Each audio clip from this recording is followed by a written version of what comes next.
why they did not, I know what's in the Durham report, and I'm going to say it here.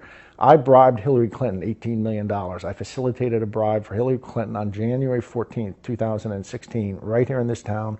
On behalf of the FBI, they came to me around December 1st, 2015. They told me Hillary Clinton had accepted a bribe from Turkey for $20 million. They told me that I would be working for a group in New York, FBI agents, who had authorization to set Hillary Clinton up in a sting. They asked me to facilitate a bribe for her, an $18 million bribe from another government. The bag man from that other government was, I was to befriend, and I was to get that person 10 minutes alone in a room with Hillary Clinton. I did. On January 14th, 2016, Hillary Clinton was in this town, and she met in a way that was kept off her schedule. She accepted an $18 million bribe. But General Barr knows this. This is the Durham. They know this was what is behind it all. And I'll even tell you, I'm going to drop one more thing. I've been waiting to say this publicly, and this is what really happened. I will tell you, if you hear this and you give me 90 seconds, your viewers will understand what's happened in the last 5 years in America. I've been waiting to say this on mainstream TV, and they will not have me back, because once they understood what this was about. I had Hillary Clinton, I caused Hillary Clinton, I facilitated a bribe, and she took a second bribe for $18 million. And I worked with the FBI as I did that. They're deeply involved in this. They came to me 3 days later and told me I had to forget about it and forget that it ever happened. And I said, what are you talking about? And they gave me one excuse. They said,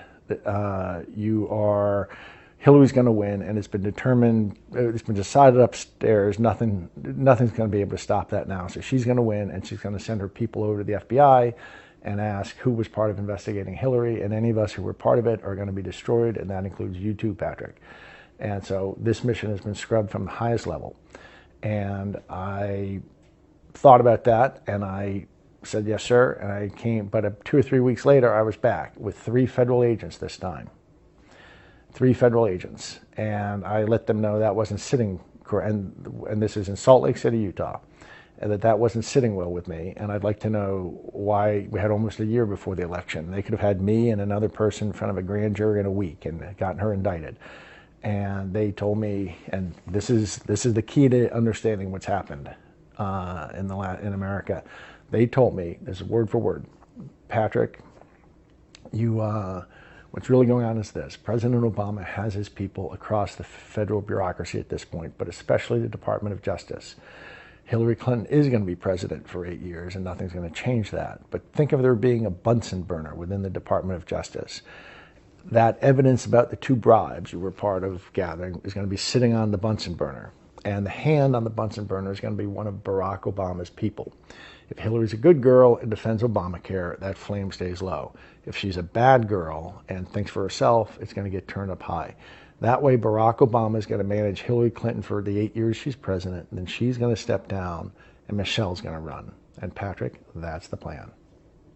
That came out of the lips of a federal agent. It was confirmed to me this spring. The Durham investigation that plan was called the Operation Snow Globe. That was Brennan Obama's name for it. Snow Globe, they were trying to get Hillary to step into a snow globe. I'm looking for a prop. A snow globe that anytime they wanted, they could then pick up and shake for 8 years.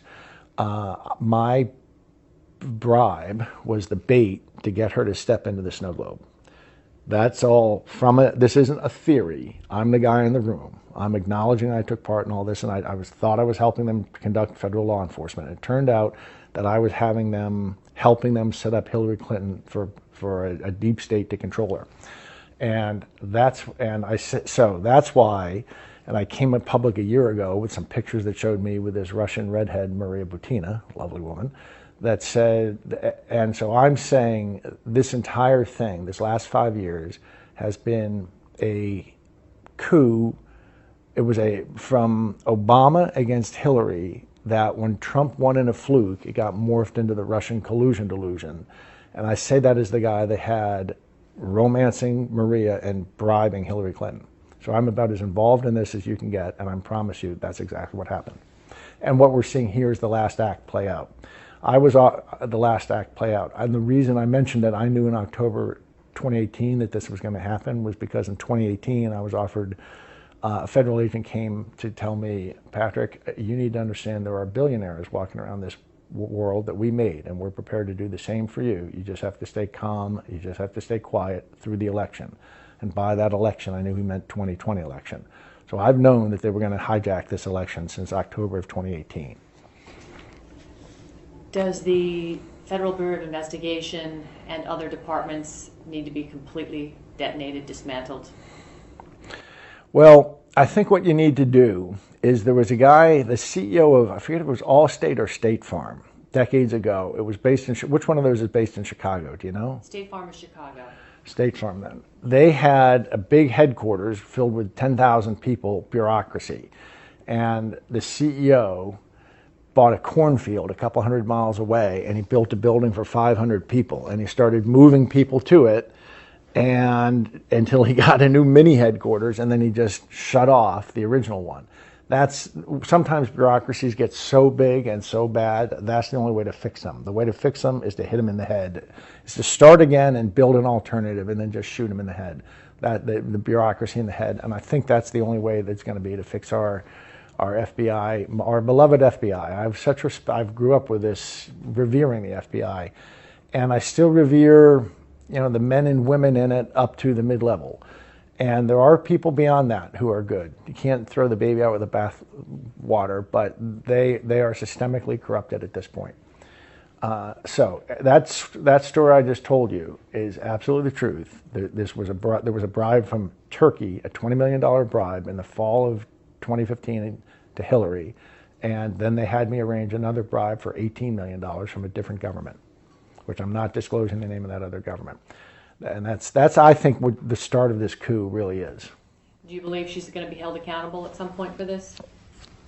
Assuming President Trump is reelected for the next. Well, if he is elected again, if he does get through this, and I think that's a high, they were trying to demoralize people and make people think there's no chance of that. I think there's a high it's quite a conceivable outcome to me that he is the president on January 21st. And again, I'm not saying that as a guy who voted for him. I'm saying it as a guy who cares about the country, and I do not want to see it hijacked. If we go down on this, if we go down to this assassin's maze, it's our last free election. I lived in China, 83, 84. I speak Chinese. I've lived in Maoist China. It was right after the Cultural Revolution. And that's what's coming for us. And I think this is our last real election. We'll have, this stuff was built in Venezuela so that Hugo Chavez could get through the referendum of '03. And that's the basic architecture of the software of Smartmatic. And it has now become the core of two of the major commercial systems offered for sale in the United States. And Venezuela hasn't really had an honest election in 20 years. People are starving, and the government still wins its election. It's because it's all crooked. The software that lets them do that is the software that's in the heart of our systems. If we bend a knee to this, it could be 1,000 years of darkness, and the world knows that. People don't understand, and because it's fashionable maybe not to be anti-American or not to love your country. They don't understand how the world looks to us, and if we bend a knee